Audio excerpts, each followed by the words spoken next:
Assalamualaikum warahmatullahi wabarakatuh. Apa kabar sahabat muslim semuanya? Semoga Allah senantiasa melimpahkan rahmat dimanapun sahabat muslim berada. Pada kesempatan kali ini kami akan mengungkap sebuah kisah tentang jin betina yang melahirkan Ratu Saba. Seperti apakah kisahnya? Simak video ini hingga selesai. Di kerajaan Saba, keadilan seperti oasis di padang pasir yang gersang. Harapan yang seringkali merupakan fata morgana di tengah tirani. Raja A'ad duduk di atas tahta yang didirikan atas rasa takut dan penghinaan rakyatnya. Seperti bayang-bayang yang gelap, dekrit-dekritnya merenggut kebahagiaan dari rakyatnya, terutama para wanita yang kerap kali menundukkan kepala. Bukan hanya karena hormat, tetapi karena takut kehormatannya direnggut. Istri-istri rakyat hidup ketakutan, pasrah bahwa ketika matahari terbenam kebrutalan raja mungkin akan merenggut kesucian malam mereka.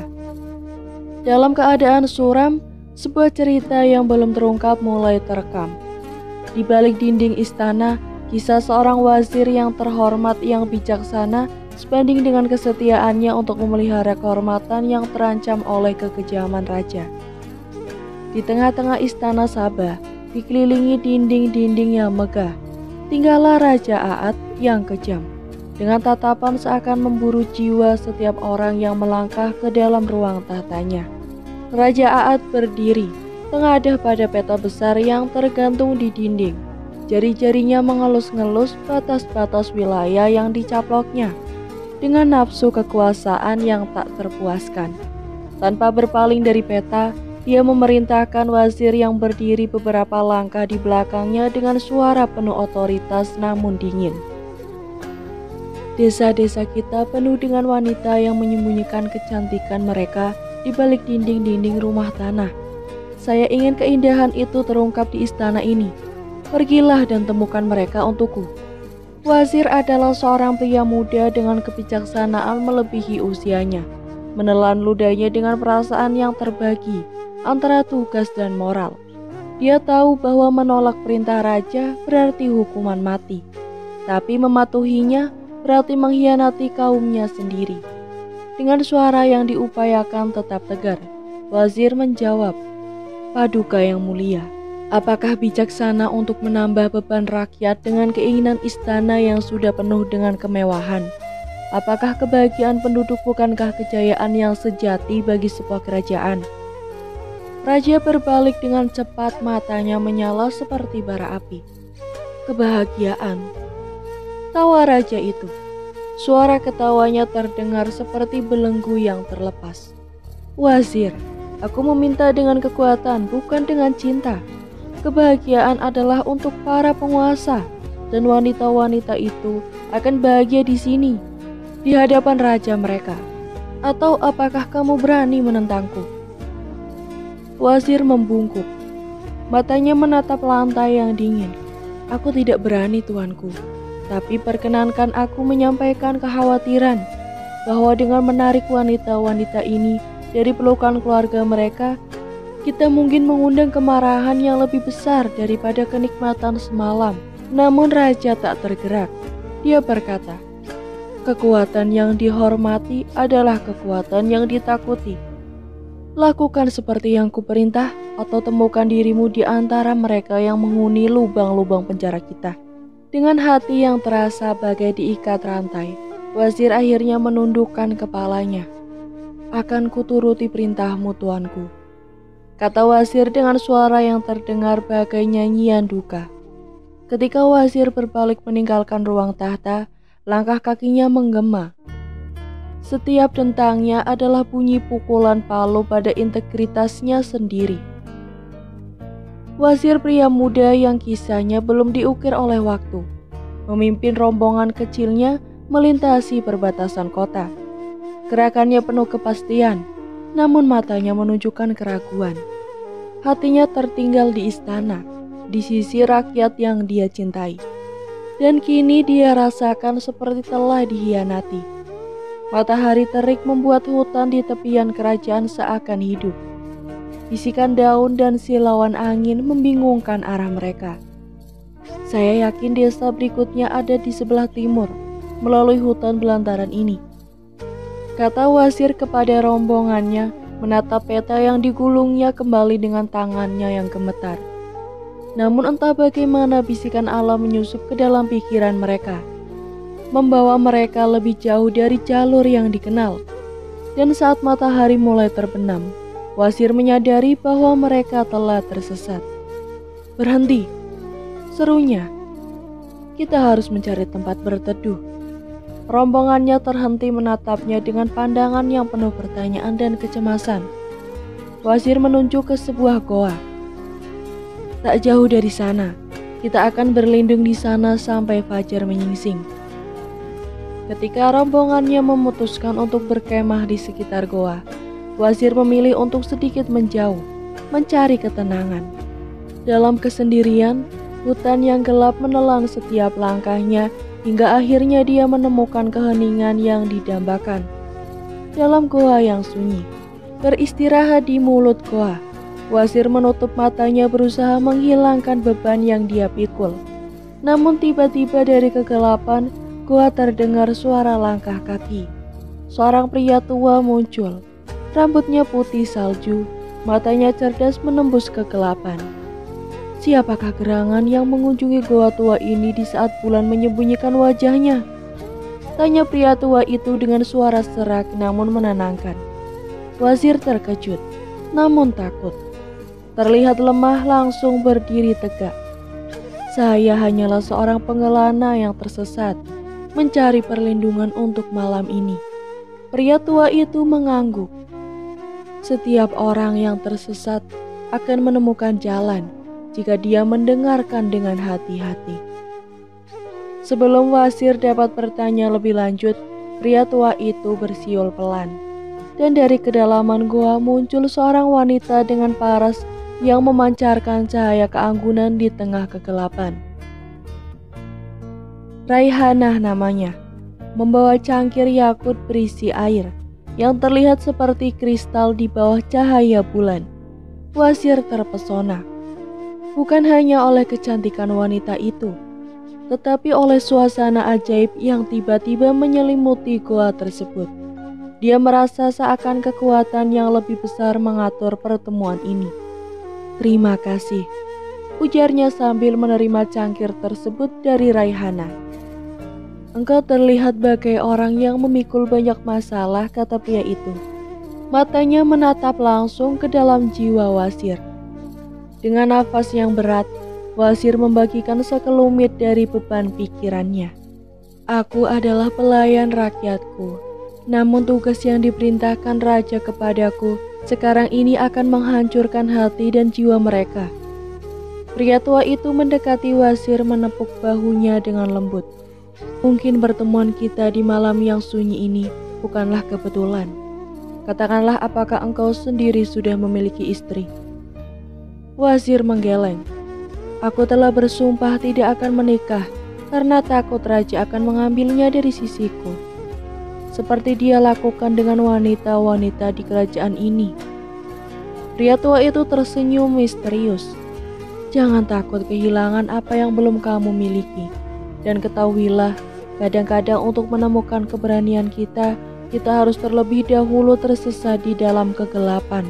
Malam itu dalam cahaya bulan yang lembut di goa yang menyembunyikan rahasia, Wazir dan pria tua itu berbicara tentang kekuatan cinta dan keadilan. Hingga saat fajar pertama mengintip, hati Wazir dipenuhi dengan semangat baru. Semangat untuk mengubah nasib yang ditakdirkan bagi dirinya dan rakyatnya. Pagi menyapa dengan sinarnya yang pertama menembus dedaunan, mengusir bayangan malam dan memberi harapan baru. Wazir terbangun dengan keputusan yang berat di hatinya, sebuah keputusan yang akan menentukan arah takdirnya. Pria tua itu sudah tidak ada lagi, Hanya Raihana yang tersisa. Wajahnya tenang seperti danau tanpa gelombang. "Kau akan berangkat?" tanya Raihana dengan suara yang melodi dan lembut. Matanya yang menangkap langsung ke dalam jiwa Wasir. "Iya, aku harus kembali ke rombonganku dan melanjutkan pencarian yang telah diperintahkan," jawab Wasir dengan rasa enggan yang terasa di ujung lidahnya. Raihana mendekat. Langkahnya begitu anggun sehingga tampak seolah dia mengambang. "Ayahku telah memerintahkanku tentangmu, tentang kebajikan dan keberanianmu. Ia juga telah memberitahuku tentang nasib yang kau hindari." Wasir merasakan denyut di hatinya memburu. "Ayahmu? Dia telah mengatakan tentang misiku." Raihana mengangguk. "Aku ingin membantumu," jawab Raihana dengan tekad yang bulat. "Aku tahu kau menendam perasaan padaku dan ingin menjadi istrimu, namun dengan syarat yang telah ayah tetapkan." Hatinya bergetar, tapi keraguan masih menyelimuti pikirannya. "Kau tahu apa yang mungkin terjadi. Aku tidak ingin kau menjadi korban dari keadaan." Raihana menggenggam tangan Wasir. Tatapannya mampu meluluhkan baja.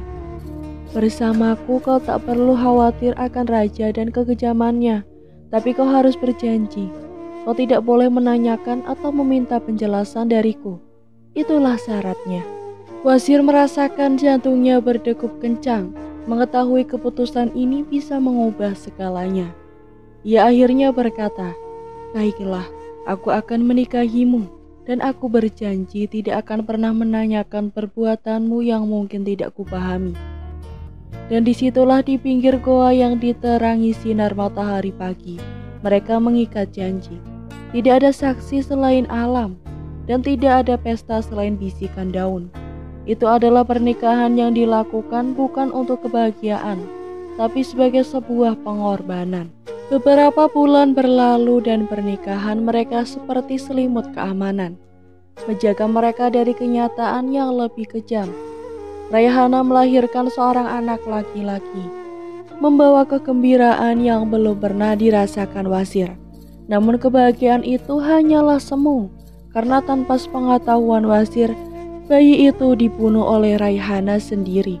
Wasir merasakan ada yang hilang, namun dia ingat akan janjinya. Meski hatinya hancur, dia tidak berani meminta penjelasan. Dia hanya bisa menahan. Ia hanya bisa memendam pertanyaan yang terbakar dalam pikirannya. Ketika Raihana hamil lagi, Wasir mencoba mengubur perasaan gelisahnya. Namun ketika anak kedua mereka lahir dan dinamakan Balkis, kegembiraan Raihana kontras dengan raut wajah yang gelisah pada Wasir. Raihana tampak begitu bangga dan bahagia. Namun Wasir yang sekarang sudah dikuasai rasa takut dan ketidakmengertian, tidak dapat menahan diri lagi. Suatu malam dengan cahaya bulan yang memenuhi ruangan, Wasir memandangi wajah tidur Balkis yang damai dan kemudian menoleh ke Raihana. "Mengapa kau begitu bahagia dengan kedatangan Balkis, sementara aku merasakan kegelisahan yang tidak pernah ada sebelumnya? Apa yang telah kau lakukan dengan anak kita yang pertama? Apakah kau tidak suka anak laki-laki? Sedangkan aku sangat mengharapkannya sebagai pewaris jabatan." Raihana bangun dan menghadap Wasir. Matanya kini dipenuhi dengan air mata dan ketakutan. "Inikah balasan darimu atau melakukan itu demi kebaikanmu? Demi kita? Sesungguhnya ayahku telah mencuri berita dari langit, dan dia mendengar malaikat mengatakan, jika anak laki-laki itu hidup, ia akan membunuhmu. Sementara anak perempuan ini, malaikat mengujinya, menggambarkan kerajaan yang akan ia pimpin kelak. Sekarang ini perpisahan kita." Dan sebelum fajar menyingsing, Raihana menghilang tanpa jejak, meninggalkan Wasir dengan Balkis yang masih kecil, dan 1000 pertanyaan yang tak pernah terjawab. Dalam diam Wasir memandangi langit yang mulai terang. Kegelapan malam telah pergi digantikan oleh warna-warna fajar yang dijanjikan hari baru. namun hatinya terasa seakan tenggelam dalam lautan yang gelap dan dingin. Raihana telah menghilang meninggalkannya dengan Balkis yang masih bayi, dan hati yang retak oleh pengkhianatan dan kehilangan. Dalam keheningan pagi itu, dengan Balkis yang lembut di gendongannya, Wasir menyadari bahwa ia kini memiliki tanggung jawab yang lebih besar daripada dirinya sendiri. Ia bertekad untuk melindungi Balkis dari semua rahasia dan ancaman yang mungkin terjadi untuk membesarkan putrinya dengan cinta dan kebijaksanaan. Agar suatu hari nanti dia bisa menjadi penguasa yang adil dan bijaksana, sebagaimana yang diramalkan oleh malaikat.